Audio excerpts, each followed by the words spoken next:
በያዕቆብ ላይ ጥንቆላ በእስራኤል ላይ ሟርት አይሰራም። ይሄ በመስተፋቅር ሚስት ማግባት ባል ማግባት የሚል ሞራላችሁን እኮ ራሱ ልታስቡለት ይገባል። አስደግመ ሴት አገባህ ወይም ባላገባህ ማለት በጣም የምታስጠላ ሰው ነህ ማለት ነው። አሁን ደግሞ ሰው እንደው መጥቶበታል በየጸበሉ እየሄደ ስላሴ ተገለጠልኝ ጥጋብ እኮ ነው። እኔ ጋር እያለ ና በውጭ በዚህ ባይን የልህ እዚህ ውስጥ እያለ በውጭ ልይ ትላለህ።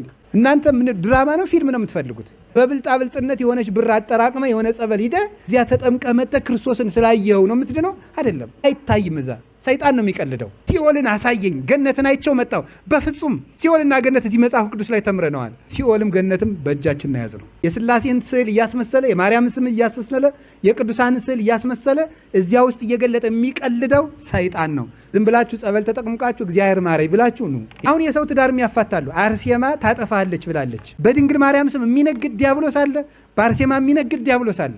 አሁን እንደውም ሰው እኔ ሲጨንቀው ህልም ሁሉ ክሬት ማድረግ የጀመረ ነው የሚመስለኝ።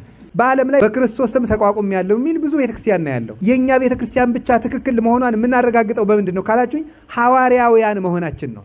ክርስቶስን ወልደ እግዚአብሔር ሕያው ወልደ ማርያም ንጽሕት ብለን እናምናዋለን። እንደ ጌትነቱ እንደ አባቱ አምላክ እንደኛ ሰው ብለን በተዋህዶ የምናምን እንደ ሰውነቱ ውሃ የተጠማ እንደ አምላክነቱ የሕይወት ውሃ እንደ ሰውነቱ የተሰዋ እንደ አምላክነቱ ቤተክርስቲያን የሚጠብቃት እውነተኛው እረኛችን እንደ ሰውነቱ የታመመ እንደ ጌትነቱ የሚያድን ኢየሱስ የሚባል እንደ ሰውነቱ የሰው ልጅ የዳዊት ልጅ ተብሎ የሚጠራ እንደ አምላክነቱ አማኑኤል ስግው ቃል ክርስቶስ ማለት ፍጡርና ፈጣሪ አንድ ሆነው የተገለጡበት አንድ ባህሪ ማለት ነው። ይሄኛው ፍጡር ነው ይሄኛው ፈጣሪ ነው ብለን ሳንከፍል በታቅቦ በተዋህዶ የተገለጠ ነው። የማይከፈል የማይቀላቀል ቢያማችሁ ቢርባችሁ ብትታመሙ ቢጠማችሁ ብታጡ ጓደኛ ቢያሰቃያችሁ ሮጣችሁ መገኘት ያለባችሁ ከእግዚአብሔር መቅደስ ነው። እንደውም ሰይጣን አሁን ግለሰቦች ከቤተ ክርስቲያን እንዲበልጡብን እያደረገ ነው። በእንዲህ ያለ ቦታ አንድ የበቁ አባት አሉ፣ በእንዲህ ያለ ቦታ አንድ የበቁ አባት አሉ። እንደዚህ የሚባል ነገር የለም።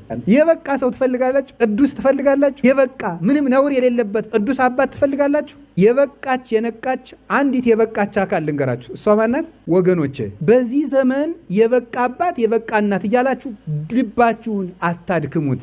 40 ገዳም ስለዞራችሁ 100 ገዳም ስለዞራችሁ አይደለም። አጠገብህ ያለችው ቤተክርስቲያንም የክርስቶስ አካል ናት።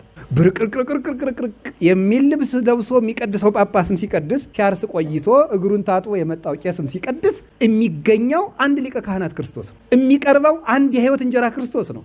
አንድ የሕይወት መጠጥ ክርስቶስ ነው። እግዚአብሔር ባጠፋን ቁጥር እያወጣ አይጥልም። እናንተ እኮ አሁን ቄስ አንድ ነገር ሲሳሳት እግዚአብሔር እያወጣ ቢጥልላችሁ ደስ ይላችኋል አይደል? እንደናንተማ ብትሆኑ አውጥታችሁ ጥላችሁ ጨርሳችሁ ነበር። ወይ ይቅርታ ለእናንተ ብቻ የተፈቀደ ለቄስ የማይፈቀድ የሆነው ከመቼ ወዲህ ነው? እና ይቅር ባይሆኑ እውነቴን ነው። የእመቤታችን ቃል ጽንስ ያው